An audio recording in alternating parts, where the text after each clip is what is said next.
So joining me now to break down the dangers of censorship and the suppression of free speech, specifically as it pertains to the presidential election, is Clay Clark. He's the founder of Thrive15, an online education site for entrepreneurs, and the host of the Thrivetime Show podcast. So, Clay, I want to get your opinion on this because this is something where I might have to show my bias a little bit. When it comes to issues of speech, I am a little bit biased. As a reporter, it's something that I think is very important. Censorship, for example, I think is very harmful, especially when it comes to a free press. Am I overplaying the dangers of what's at stake here? I am currently blocked from Instagram and LinkedIn, so I can relate to this. And I actually got banned for showing that the amount of COVID-19 deaths that occurred this year isn't nearly as high as predicted, and the overall amount of deaths in the United States hasn't radically increased. And so LinkedIn thought that was offensive. They deleted me, and so did Instagram. And that's amazing to me because, for example, you could go on YouTube right now and look up a conspiracy theory if you want. I mean, YouTube is very selective when it comes to that. You could look up 9/11 conspiracies, things of that nature. But when it comes to something such as medical type of outputs, like, for example, there is no doubt that the numbers that came in from coronavirus were lower than many people were initially expecting. I mean, that is a good thing. We should be celebrating that, but it by no means was the popular decision at the time. So is that the problem, that especially when it comes to something like science, it's more of a practice that is changing than something that is a dogma and just set in stone? Well, this is the big epiphany I want everybody to get right now, okay? The year 2020 is the year of perfect vision, where everybody can see right now that medical fraud, voter fraud, and tech censorship fraud is real. If you guys will remember, initially we were told that 2.2 million people might die from the COVID-19 virus. Then they say, oops, we were off by 25 times. Now we say we're supposed to take COVID-19 PCR tests. And by the way, they're supposed to be set up at 17 cycles or 17 amplifications to work properly. And now we're told, oops, they're set at 35 to 40, so the tests are wrong. And now we're saying, oops, there's a glitch in the voter fraud. Oops, there's a glitch in the systems. Think about this. In these great United States right now, the software used to tabulate your votes was coded out by communists from Venezuela. Then the votes were sent to Frankfurt, Germany, where they are then able to be switched and tabulated in Spain. And if you share that with anybody except for on this great network or Newsmax, they delete you. It's unbelievable. If you share facts, it's now offensive in these great United States. And, you know, building on that point, One American News had its YouTube account suspended just about 2 weeks ago for showing doctors talking about their medical opinion. And it wasn't even something that was shared on the YouTube page. It was an unlisted link that was being used to share it with the people who were participating in that so they could see it for themselves. And I think that when we're talking about this, many people want to bring in political affiliation and say, well, it's a right-wing network or they're giving a conservative viewpoint. But it's not about that because, for example, we see on Facebook that there are progressive sites that are being throttled downward. It's just a matter of giving a different perspective. So do you think the average American cares about this type of topic, or is it something that people like you and I have because we see the effects of it?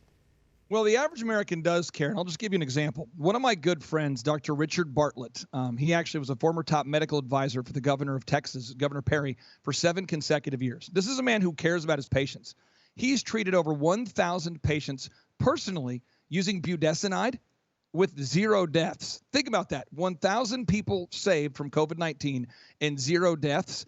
And tweeting that out, tweeting budesonideworks.com, got me deleted and banned from Twitter for a while. It got me knocked off of Facebook, got me kicked off of Instagram. So when you're talking about saving lives, there's something bigger going on. But I can tell you, our president, by refusing to give in right now and fighting for our rights, what he's doing is he's exposing medical fraud, he's exposing voter fraud, and he's exposing censorship at a high level. And if anybody listening right now will email me to info@thrivetimeshow.com, that's info@thrivetimeshow.com, I will send your listeners, your viewers, 26 pages of voter fraud that you're not supposed to know about. I'm working with Roger Stone to collect all this. It's amazing. We're talking about signed affidavits from great Americans, not accusations, affidavits, people willing to risk legal liability by saying this did in fact happen. They witnessed voter fraud with their eyes. And if you'll email me to info@thrivetimeshow.com, I will send it direct to your listeners because